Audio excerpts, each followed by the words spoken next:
ChatGPT was announced in November of 2022, we initially brought everybody down to the board office to talk about exactly what we were going to do with AI and to let them know that this would be part of the new normal. Not to intimidate them, but to let them know we had their back and that we were going to go on this journey with them.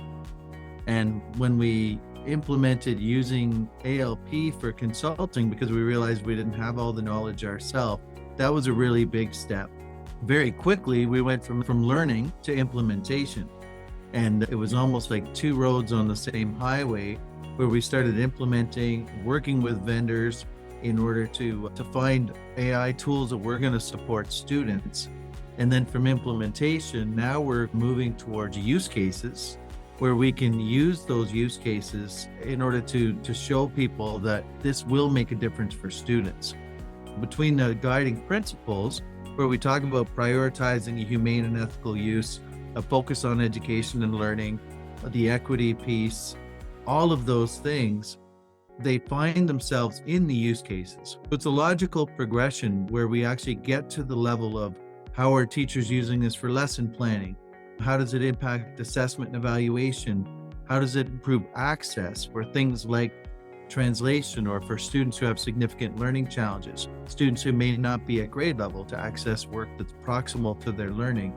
Originally, our vision was that we would have a use case for each of the areas our project. So if it was lesson planning and learning activities, we would find a video where a teacher talks about how they used one of our tools like Brisk in order to improve their lesson planning. What we quickly realized is that in each of the videos, they actually touch on a number of things. So it may be lesson planning, but then the teacher talks about how it improved access for translation for a student. One of the first ones that was really exciting to us was a teacher at one of our high schools who is a self-proclaimed either late adopter or actual resistor to technology. And she used something called Brisk Boost, which allows away the control from the teacher and gives it to the student. So the student was studying, I believe it was mitosis and meiosis. And so the student was able to engage with a chatbot using Brisk Boost, watch a video, and then discuss mitosis and meiosis with the Brisk Boost chatbot, create a set of study notes, and tailor them to their own needs.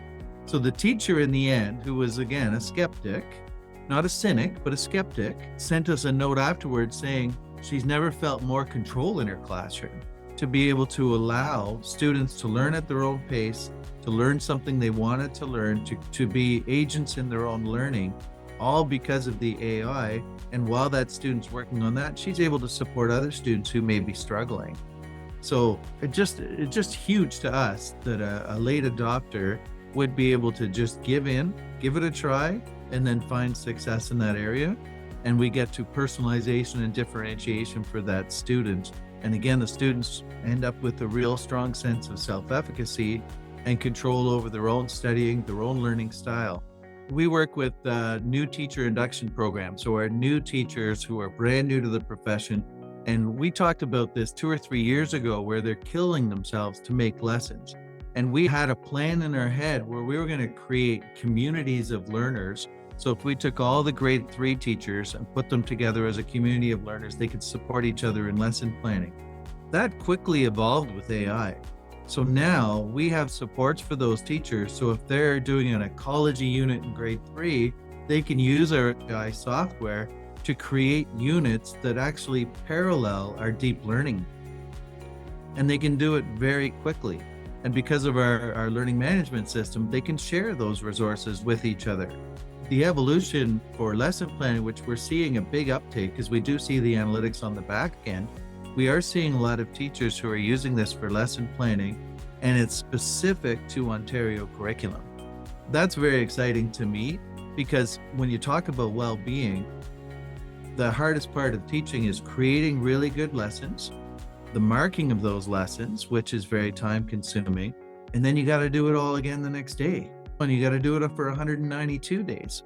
So when we can improve that workflow and give them something that's actually meaningful in the classroom that they can keep and share, then that's a good use of tech. If I was to give any final word, it's to think about growth mindset.